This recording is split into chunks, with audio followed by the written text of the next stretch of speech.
situacija tokia, kad kokį trečdalį pravažiavus pradėjo elektra šlubuoti. Iš pradžių dingo valytuvai, po to pasikalbėjimo įranga, galiausiai pradėjo šlubuoti motoras, ribot galę ir galų gale visai nusmigo ir likom be nieko, sakyt, toks vaizdas, kad trumpina.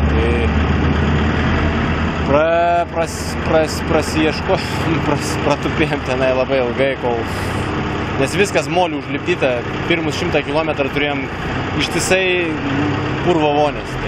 Gal pirmus 30 buvo tik tai dulkės, paskui buvo jau purvo vonių daug. Tai ką, tai labai ilgai ieškojom, kas ten kur ką, nes viskas užsikimšė, visur sluoksnis didžiausias molio.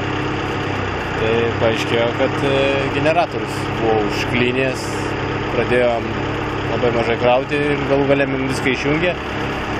Tai prasivalėm, grįžom pusę ruožo be šviesų, nes vis tiek labai prastai krauna.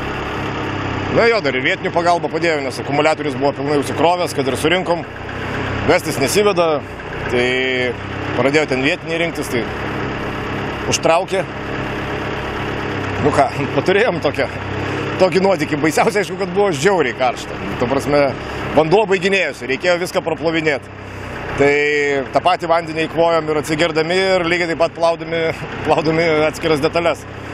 Tai gerai, kad paskui, kai kaip tik susitvarkėm, pravažinėjo toksai busiukas, kuris vežiojo vandenį. Tai atgaiva buvo ir bent jau pasikrovėm to vandens iki finišo. Ačiū Dievui. Koks laiko nuostolis? Didelis, neskaičiuosim. Tai gaunam 8 valandas fiksuotą laiką, nes per 8 valandas nespėjome veikti, 8 valandos kiek mūsų kažkiek tai minučių. Tai bus 8 valandos plus fiksuota bauda, dabar nepasakysiu kiek fiksuota, gal kokios 3 valandos šitam greičio ruožui. Tai bus apvalus laikas, turbūt 11 valandų. Kaip dirbo pakaba, Vaidai, po pareguliavimo?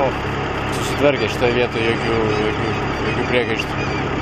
Bet labai greitas greičio ruožas, o sakau, pradėjo jis mums riboti ir po to visai. Tai ir iki pat galo važiavam su labai, sakykime, ribotų galios rezervų, nes tiesiog jisai nemato pakankamai energijos ir jisai mums išjunginėja.